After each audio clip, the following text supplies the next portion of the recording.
हम आ चुके हैं नेपाल के कपिलवस्तु में, जहां गौतम बुद्ध ने अपने जीवन के प्रारंभिक 29 वर्ष बिताए थे। और आपको आज कपिलवस्तु, जो कि शाक्य किंगडम की राजधानी थी, उसके कुछ अवशेष जो प्राप्त हुए हैं उनसे रूबरू कराएंगे। पूरे स्थल को 4 दीवारी से कवर किया गया है और यहाँ पर इस बोर्ड पर कुछ प्रमुख स्थान हैं जिनकी पहचान की गई है और जिन्हें संरक्षित किया गया है ASI के द्वारा। सॉरी, यहाँ ASI नहीं होगा, यहाँ का आर्कियोलॉजिकल डिपार्टमेंट होगा नेपाल का। आप देख सकते हैं इसमें लगभग 9 साइट्स को दिखाया गया है। ये मैप भी है। अब चलते हैं आगे। इसके आसपास पूरी ग्रामीण बस्ती है। कुछ वाहन आप देख सकते हैं जो टूरिस्ट यहाँ घूमने आए हैं। अब हम मुख्य द्वार की ओर चलते हैं। चूँकि कल बुद्ध पूर्णिमा थी, उसके उपलक्ष्य में यहाँ पर यह पोस्टर लगाया गया है।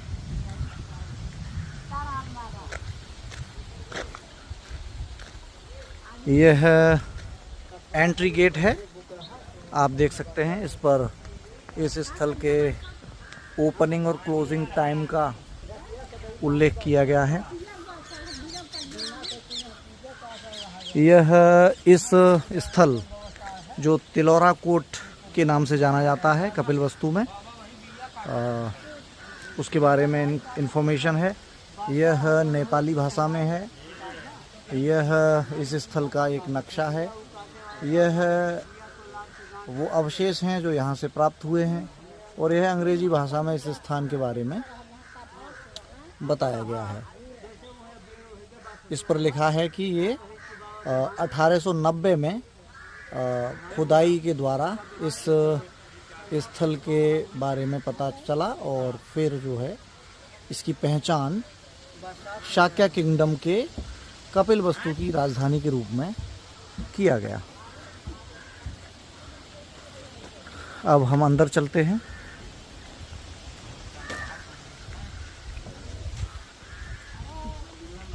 लकड़ी की ये सीढ़ियाँ जाती हैं। यह एंट्री गेट पर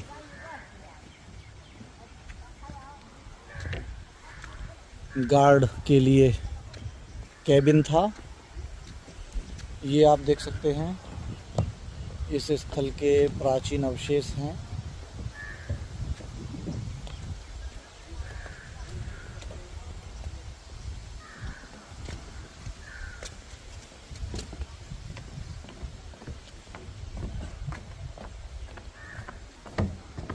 जिस गेट से हम एंट्री कर रहे हैं यह वेस्टर्न गेट है, पश्चिमी द्वार। इस पूरे परिसर में आप देखेंगे बहुत बड़ी संख्या में काफ़ी पुराने वृक्ष खड़े हैं। पूरे ही परिसर में आप देख सकते हैं बहुत बड़ी संख्या में वृक्ष हैं।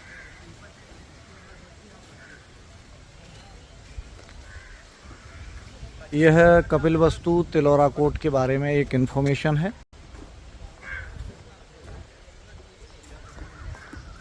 यह फोटो उस समय का है जब इसकी खुदाई चल रही थी।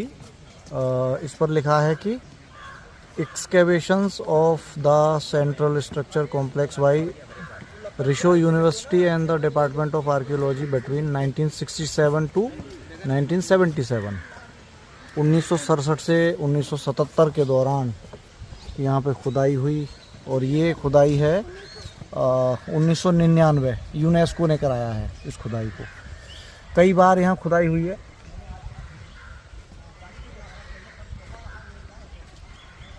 और ये सब वो वस्तुएं हैं जो यहाँ से प्राप्त हुई हैं।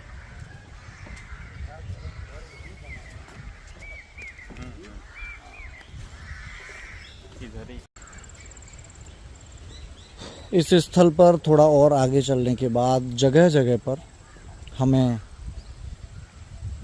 इस स्थल की जानकारी देने के लिए बोर्ड्स लगाए गए हैं।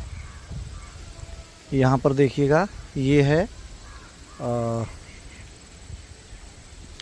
वेस्टर्न गेट, और ये खुदाई के समय के कुछ चित्र हैं जो यहाँ प्राप्त हुए हैं। जैसे इसको आप देखेंगे तो ये खुदाई के समय का चित्र है, जब खुदाई की गई थी। ये सारे चित्र उसी टाइम के हैं। अब हम आगे चलते हैं। हमें फिर से एक सूचना का बोर्ड मिला है, इसे देखते हैं। यहाँ भी खुदाई के समय के चित्र दर्शाए गए हैं।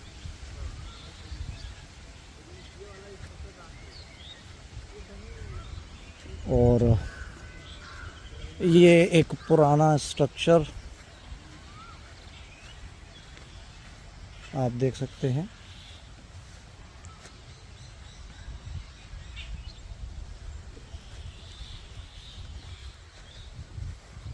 ऐसा ही स्ट्रक्चर यहाँ आगे भी है, आप देख सकते हैं।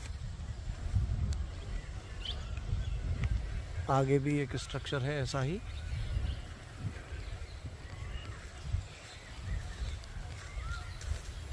अब हम आगे चलते हैं। इस स्थान के भ्रमण के लिए सुविधा उपलब्ध कराने के लिए लकड़ी के रास्तों को तैयार किया गया है, और इन लकड़ी के रास्तों को खंभों पर रखा गया है, ताकि यदि यहाँ पर कभी बारिश होती है तो ये रास्ते कीचड़ युक्त न हों और यहाँ पर्यटन हेतु आने वाले लोगों के लिए असुविधा ना हो। इन सुंदर लकड़ी के रास्तों को तैयार किया गया है। ये देखिए, ये लिखा है प्राचीन वास्तु अवशेषहरू। ये नेपाली भाषा है, एंशिएंट स्ट्रक्चरल कॉम्प्लेक्स। और ये पूरा स्ट्रक्चर आप देख रहे होंगे, ये जो है प्राप्त हुआ है।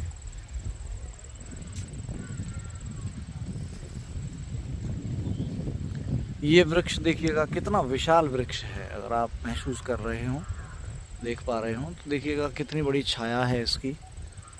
और इसके नीचे बैठने के लिए विधिवत एक चबूतरे का निर्माण किया गया है, जो लकड़ी से निर्मित है। आपको इसको नज़दीक से दिखाने का प्रयास करता हूँ। इस वृक्ष के नीचे छाया में बैठने के लिए इस तरह से लकड़ी के चबूतरे का निर्माण किया गया है, जो कि बहुत सुंदर प्रतीत हो रहा है।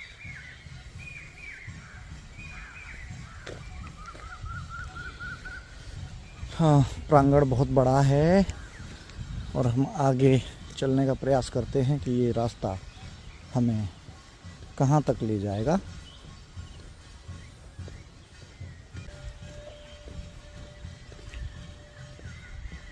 ये हम इस स्थल के उस छोर पर आ गए हैं, जो बिल्कुल जहाँ रास्ता अंत होता है।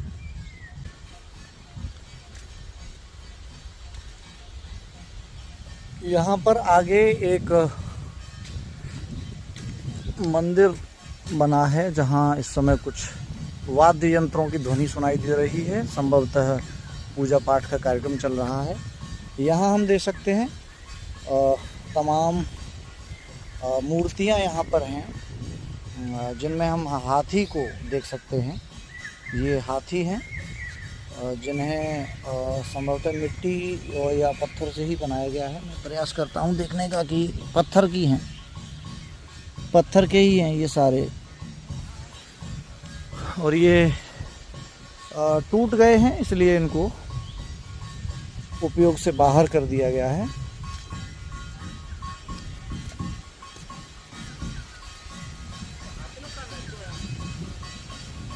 हमारे टीम में लोग घूम रहे हैं। डॉक्टर मोनू राजपूत घूमते घूमते आ चुके हैं और डॉक्टर साहब की इस समय मन में कैसे विचार आ रहे हैं बताना चाहेंगे डॉक्टर साहब? जी, बहुत ही गौरवान्वित महसूस कर रहे हैं। जब 6 और 7 क्लास में थे तब बुद्धा की कहानी को पढ़ते थे और लगता था कि उनका जो राजवंश था, जिस तरह से उन्होंने यहाँ पे एक हंस को बचाया था और उनका जो जीवन था, तो पढ़ने में अच्छा लगता था। ये आज बहुत ही गर्व का विषय है कि हम लोग नेपाल में हैं, कपिलवस्तु में, जहाँ उनकी कर्म स्थली रही। बहुत अच्छा लग रहा है। ओके डॉक्टर साहब, चलिए हम हमारे छोटे भाई तेजेंद्र प्रताप सिंह और हमारा बेटा अनुपम यहाँ सूचना एकत्रित करते हुए, ज्ञानवर्धन करते हुए, यहाँ एक बोर्ड लगा है, इस पर लिखा है एक्सकेवेशंस नेक्स्ट टू द समाई माई टेम्पल। ये समाई माई टेम्पल है और ये खुदाई में जो प्राप्त हुआ है ये सब है। इसकी इन्फॉर्मेशन है हिंदी और इंग्लिश और नेपाली में। आगे देखिए, आप यहाँ देख सकते हैं ये बहुत सारे हाथी जो पत्थर से निर्मित हैं यहाँ हैं और ये पूजा पाठ का हिस्सा रहते हैं। यहाँ इनका विशेष महत्व है, आप देख सकते हैं।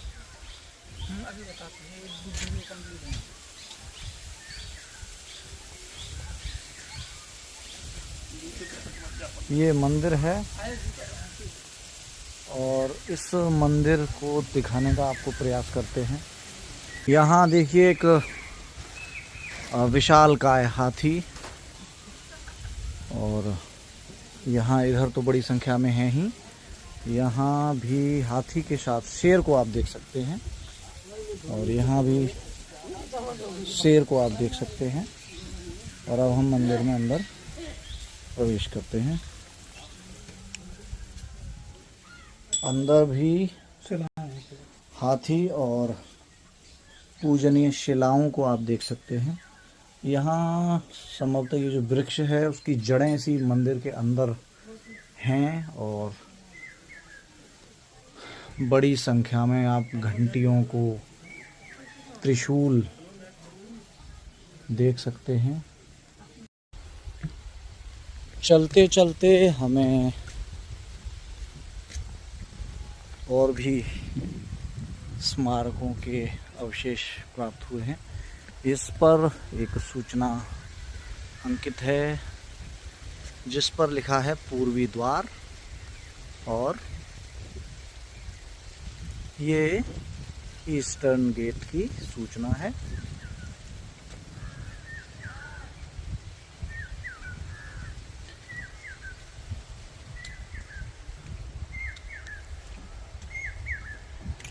ये कपिलवस्तु की साइट का पूर्वी द्वार है और उसके ये अवशेष हैं।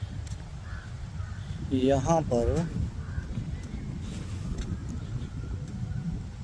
सरकार की तरफ से नियुक्त कर्मचारी भी बैठे हैं, आप देख सकते हैं।